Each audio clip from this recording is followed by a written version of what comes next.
ಈ ಒಂದು ಅಭೂತಪೂರ್ವ ಕಾರ್ಯಕ್ರಮ ಅಂತ ಹೇಳಿದ್ರೆ ಏನೆಲ್ಲ ಅರಸೀಕೆರೆಯ ಸರ್ವತೋಮುಖ ಅಭಿವೃದ್ಧಿಗೆ ನಿರಂತರವಾಗಿ ಶ್ರಮಿಸತಕ್ಕಂಥ ಸನ್ಮಾನ್ಯ ಶಿವಲಿಂಗೇಗೌಡರ ಆಶಯದಂತೆ ಇವತ್ತು ಮುಖ್ಯಮಂತ್ರಿಗಳ ಆದಿಯಾಗಿ ಉಪಮುಖ್ಯಮಂತ್ರಿಗಳ ಆದಿಯಾಗಿ ಎಲ್ಲರೂ ಕೂಡ ಭಾಗವಹಿಸಿತು. ನಿರಂತರವಾಗಿ ಸದಾ ಕಾಲ ಕ್ಷೇತ್ರದ ಅಭಿವೃದ್ಧಿಯ ಬಗ್ಗೆ ಜನರ ಅಭ್ಯುದಯಕ್ಕೆ ಶ್ರಮಿಸತಕ್ಕಂಥ ಸನ್ಮಾನ್ಯ ಶಿವಲಿಂಗೇಗೌಡರ ಆಶಯದಂತೆ ನಡೀತಕ್ಕಂಥ ಕಾರ್ಯಕ್ರಮ ಅಂತೇಳಿ ನಾನು ಈ ಸಂದರ್ಭದಲ್ಲಿ ಹೇಳಲಿಕ್ಕೆ ಬಯಸ್ತೇನೆ. ಸನ್ಮಾನ್ಯ ಮುಖ್ಯಮಂತ್ರಿಗಳಾದಂತಹ ಸಿದ್ದರಾಮಯ್ಯನವರು ಇವತ್ತು ಬಹಳಷ್ಟು ಕಾರ್ಯಕ್ರಮಗಳಿಗೆ ಶಂಕುಸ್ಥಾಪನೆ, ಅದೇ ರೀತಿ ಏನೆಲ್ಲ ಈಗಾಗಲೇ ಕಾರ್ಯಗತ ಆಗಿರ್ತಕ್ಕಂಥ ಕಾರ್ಯಕ್ರಮಗಳಿಗೆ ಉದ್ಘಾಟನೆಯನ್ನ ಮಾಡತಕ್ಕಂಥದ್ದು ವಿವರವನ್ನ ಸನ್ಮಾನ್ಯ ಶಿವಲಿಂಗೇಗೌಡರು ನಂತರ ಅದನ್ನ ಪ್ರಸ್ತುತಪಡಿಸ್ತಾರೆ. ಆದ್ರೆ ನಾನು ಜಿಲ್ಲಾ ಸಚಿವನಾಗಿ ಏನೆಲ್ಲ ಜಿಲ್ಲೆಯ ಮತ್ತೆ ಅರಸೀಕೆರೆಯ ಅಭ್ಯುದಯಕ್ಕೆ ಏನೆಲ್ಲ ನಮ್ಮ ಸರ್ಕಾರದ ಕೊಡುಗೆ ಇದೆ ಅಂತಕ್ಕಂಥದ್ದನ್ನ ಸಂಕ್ಷಿಪ್ತವಾಗಿ ಕೆಲವು ಅಂಶಗಳನ್ನು ಮಾತ್ರ ನಾನು ಪ್ರಸ್ತಾಪ ಮಾಡಲಿಕ್ಕೆ ಬಯಸ್ತೇನೆ.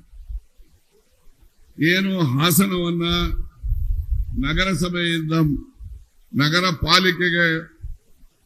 ಪಾಲಿಕೆ ದರ್ಜೆಗೆ ಏರಿಸಿದಂತ ಕೀರ್ತಿ ನಮ್ಮ ಸರ್ಕಾರ ಮತ್ತು ಸಿದ್ದರಾಮಯ್ಯನವರಿಗೆ ಸೇರ್ತಕ್ಕಂಥ ಒಂದು ಹೆಗ್ಗಳಿಕೆ ಅಂತೇಳಿ ನಾನು ಈ ಸಂದರ್ಭದಲ್ಲಿ ಪ್ರಸ್ತಾಪ ಮಾಡಲಿಕ್ಕೆ ಬಯಸ್ತೇನೆ.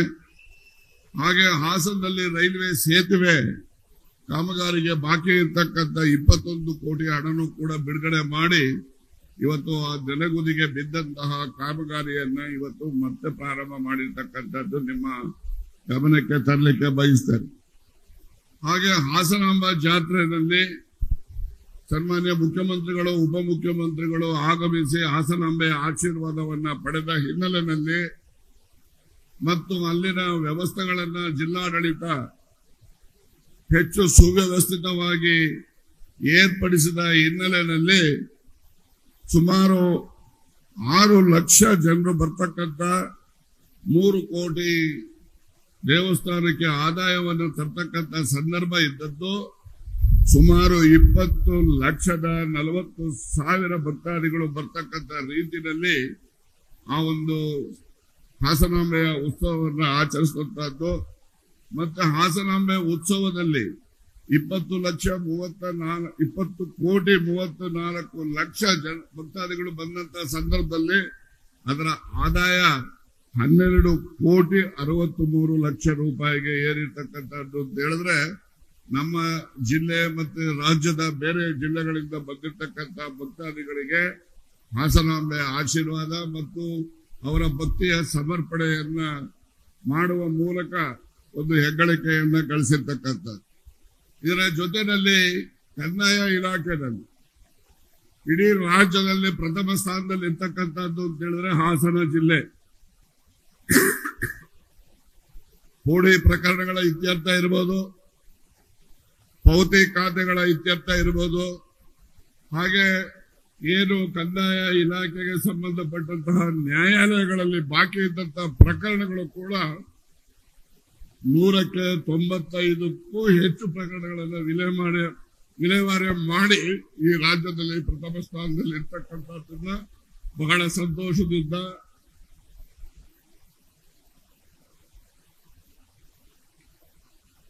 ಜಿಲ್ಲೆಯ ಎಲ್ಲ ಕಂದಾಯ ಇಲಾಖೆಯ ಹಿರಿಯ ಮತ್ತು ಕಿರಿಯ ಅಧಿಕಾರಿಗಳಿಗೆ ನಾನು ಅಭಿನಂದನೆಯನ್ನು ಸಲ್ಲಿಸಲಿಕ್ಕೆ ಬಯಸ್ತೇನೆ. ಅದರ ಜೊತೆಯಲ್ಲಿ ನಮ್ಮ ಸರ್ಕಾರ ಚುನಾವಣಾ ಪೂರ್ವದಲ್ಲಿ ಏನು ಗ್ಯಾರಂಟಿಗಳ ಭರವಸೆಯನ್ನು ನಮ್ಮ ಪ್ರಣಾಳಿಕೆಯಲ್ಲಿ ನಾವು ತಿಳಿಸಿದ್ದು ಆ ಎಲ್ಲ ಗ್ಯಾರಂಟಿಗಳನ್ನು ಕೂಡ ನಾವು ಕಾರ್ಯಗತ ಮಾಡುವುದರ ಮೂಲಕ ಏನು ಗೃಹಲಕ್ಷ್ಮಿ ಯೋಜನೆಯಲ್ಲಿ ಸುಮಾರು 4,63,652 ಫಲಾನುಭವಿಗಳಿಗೆ ನಾವು ಈ ದಿವಸ ಮಾಸಿಕವಾಗಿ ಹಣವನ್ನು ಸಂದಾಯ ಮಾಡತಕ್ಕಂಥ ಕೆಲಸವನ್ನು ನಾವು ಮಾಡ್ತಾ ಇದ್ದೀವಿ. ಇದರ ಫಲಾನುಭವಿಗಳು ಸುಮಾರು 93% ಫಲಾನುಭವಿಗಳನ್ನ ಈ ಜಿಲ್ಲೆನಲ್ಲಿ ನಾವು ಅವರನ್ನ ಈ ಒಂದು ಫಲಾನುಭವಿಗಳ ಪಟ್ಟಿಯಲ್ಲಿ ಬರ್ತಕ್ಕಂಥ ರೀತಿಯಲ್ಲಿ ನಾವು ಕ್ರಮವನ್ನು ತೆಗೆದುಕೊಂಡಿದ್ದೇವೆ. ಗೃಹ ಜ್ಯೋತಿನಲ್ಲೂ ಕೂಡ ಅಷ್ಟೇ 99.86% ನಾವು ಗೃಹ ಜ್ಯೋತಿ ಯೋಜನೆಯನ್ನ ಕಾರ್ಯಗತ ಮಾಡಿರ್ತಕ್ಕಂಥದ್ದು. ಇದರಲ್ಲಿ ಫಲಾನುಭವಿಗಳು ಸುಮಾರು 5,34,032 ಜನರು ಫಲಾನುಭವಿಗಳಿದ್ದಾರೆ. ಅದರ ಜೊತೆಯಲ್ಲಿ ನನಗೆ ಹೆಚ್ಚು ಪ್ರಿಯವಾದಂತಹ ಕಾರ್ಯಕ್ರಮ ಅಂತ ಹೇಳಿದ್ರೆ ನಮ್ಮ ಸರ್ಕಾರದ ಯೋಜನೆ, ಸಿದ್ದರಾಮಯ್ಯನವರ ಯೋಜನೆ ಅನ್ನಭಾಗ್ಯ ಕಾರ್ಯಕ್ರಮ. ಇವತ್ತು ಇಡೀ ರಾಜ್ಯದಲ್ಲಿ ಯಾರೊಬ್ಬರು ಕೂಡ ಹಸುವಿನಿಂದ ಬಳಲಬಾರದು ಅಂತಕ್ಕಂಥ ಒಂದು ಚಿಂತನೆಯನ್ನ ಸನ್ಮಾನ್ಯ ಮುಖ್ಯಮಂತ್ರಿಗಳು ಅವರ ಮೊದಲನೇ ಅವಧಿಯಲ್ಲಿ ಈ ಅನ್ನಭಾಗ್ಯ ಕಾರ್ಯಕ್ರಮವನ್ನು ಜಾರಿ ಮಾಡಿದರು. ಮಧ್ಯ ಬಂದಂತ ಸರ್ಕಾರ ಆ ಒಂದು ಅಕ್ಕಿಯ ಪ್ರಮಾಣವನ್ನ ಕಡಿತ ಮಾಡಿದ್ರು ಕೂಡ ನಮ್ಮ ಸರ್ಕಾರ ಬಂದ ಕೂಡಲೇ ನಾವು 10 kgಯನ್ನ ಕೊಡ್ತಕ್ಕಂಥದ್ದನ್ನು ಮಾಡಿ ಇವತ್ತು ನಮ್ಮ ರಾಜ್ಯದಲ್ಲಿ ಯಾರೊಬ್ರು ಕೂಡ ಹಸುವಿನಿಂದ ಬಳಲಬಾರದು ಅಂತಕ್ಕಂಥ ಕಾರ್ಯಕ್ರಮ, ಅದು ಒಂದು ಪುಣ್ಯದ ಕಾರ್ಯಕ್ರಮ. ಈ ಕಾರ್ಯಕ್ರಮದ ಫಲಾನುಭವಿಗಳು ಸುಮಾರು 97% ಜನ ಈ ಒಂದು ಫಲಾನುಭವಿಗಳಿದ್ದಾರೆ.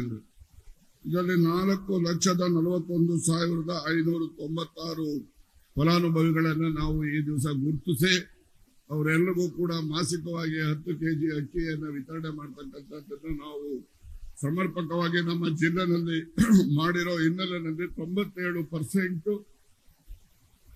ನಾವು ಯಶಸ್ಸನ್ನ ಕಂಡಿದ್ದೇವೆ.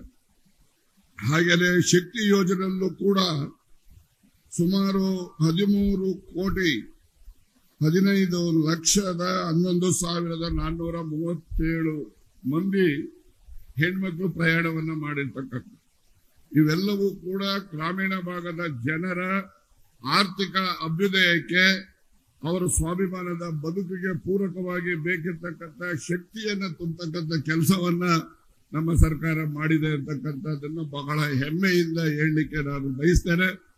ಈ ಎಲ್ಲ ಕಾರ್ಯಕ್ರಮಗಳಿಗೂ ಕೂಡ ಮುಂದಾಳುತನವನ್ನ ತೆಗೆದುಕೊಂಡು ಈ ಕಾರ್ಯಕ್ರಮಗಳು ಸಕ್ರಿಯವಾಗಿ ಎಲ್ಲ ಜನರಿಗೂ ಕೂಡ ಅರ್ಹರಿಗೆ ಮುಟ್ಟಬೇಕು ಅಂತಕ್ಕಂಥ ಪ್ರಯತ್ನವನ್ನ ನಮ್ಮೆಲ್ಲ ಆಡಳಿತ ಮಾಡ್ತಾ ಇದ್ದೆ. ಆಡಳಿತಕ್ಕೆ ಪೂರಕವಾಗಿ ಮಾರ್ಗದರ್ಶನವನ್ನ ನಮ್ಮ ಮುಖ್ಯಮಂತ್ರಿಗಳು, ಉಪಮುಖ್ಯಮಂತ್ರಿಗಳು ಕೂಡ ನೀಡ್ತಕ್ಕಂಥದ್ದು. ಅದ್ರ ಜೊತೆಯಲ್ಲಿ ನಮ್ಮ ಅಧಿಕಾರಿಗಳು ಕೂಡ ಶಕ್ತಿ ಮೀರಿ ಪ್ರಾಮಾಣಿಕವಾಗಿ ಈ ಕಾರ್ಯಕ್ರಮಗಳನ್ನ ಜಾರಿ ಮಾಡತಕ್ಕಂಥ ಪ್ರಯತ್ನವನ್ನ ಮಾಡಿರ್ತಕ್ಕಂಥ ಹಿನ್ನೆಲೆಯಲ್ಲಿ ನಾವು ಇಷ್ಟೆಲ್ಲ ಹಳ್ಳಿಗಾಡಿನಲ್ಲಿರ್ತಕ್ಕಂಥ ಜನರಿಗೆ ಮುಟ್ತಕ್ಕಂಥ ಕೆಲಸವನ್ನ ನಾವು ಮಾಡಿದ್ದೇವೆ. ಅದರ ಜೊತೆಯಲ್ಲಿ ಯುವ ನಿಧಿ ಅಂತಕ್ಕಂಥದ್ದು ಕೂಡ ನಾವು ಮಾಡಿರ್ತಕ್ಕಂಥದ್ರಲ್ಲಿ ಈ ಜಿಲ್ಲೆಯಲ್ಲಿ 28,631 ಜನ ಫಲಾನುಭವಿಗಳಿಗೆ ಈಗಾಗಲೇ ಸುಮಾರು 8,54,00,000ಕ್ಕೂ ಹೆಚ್ಚು ಹಣವನ್ನ ನಾವು ಡಿಬಿಟಿ ಮೂಲಕ ಅವರ ಬ್ಯಾಂಕಿನ ಖಾತೆಗಳಿಗೆ ಜಮಾ ಮಾಡಿರ್ತಕ್ಕಂಥ.